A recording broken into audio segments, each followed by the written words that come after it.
Мисал күч түзүмдөрүнө келе турган болсок, Клара айым, соңку жанагы кой таштагы операциядан кийин күч түзүмдөрүнүн абалы кандай кырдаалда иштеп жатканы дагы бир ачыкка чыкпадыбы?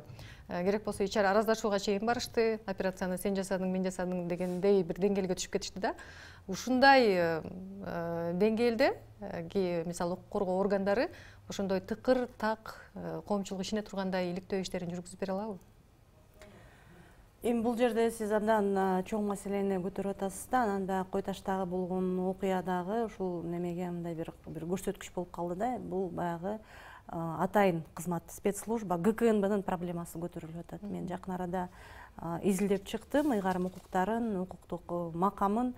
Анан менин тыянагым боюнча ГКНБ азыркы күндө атайын кызмат деп айтыш кыйын. Бул өтө көп органдардын функцияларын дублировать эткен, кайталаган орган болуп атат да. Мисалы, укук жазык кодексин ала турган болсок, ал жерде 34 берене боюнча тергөө жүргүзүшөт экен.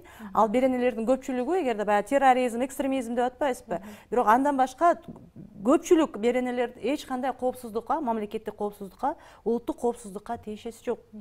Эч кандай тиешеси жок беренелер болуп атат да. Ошон үчүн бул жерде биз ГКНБны азыркы күндө атайын кызмат деп айта албайбыз.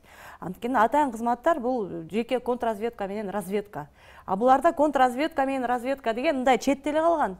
Негизги эле баягы МВДнын эле функцияларын аткарып, милициянын функцияларын аткарып иштеп атат да. Ошон үчүн бул жерде эгерде ушул жагынан биз азыр реформага барбасак, укук коргоо органдары боюнчачы, эгерде реформага барбасак, мына ушундай нерселер кайталана берет. Мына өзүңөр көрдүңөр, өлкөнүн баары күбө болду өткөндөгү жана кой таштагы ишинечи.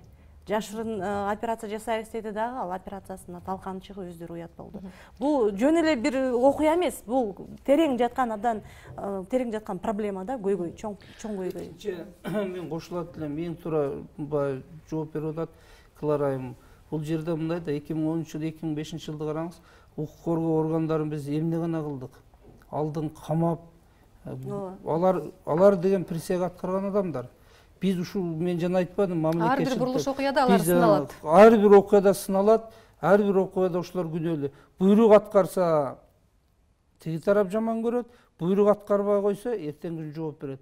Ушундай ортодо калды. Кечеги окуялардын баары ошонун жыйынтыктары.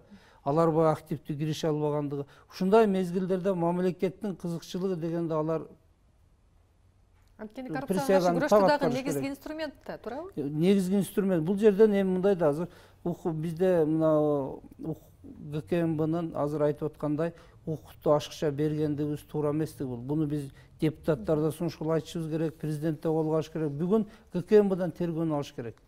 Тергөөнү алыш керек, өздөрүнүн функциянын милдетин ташташыбыз керек биз.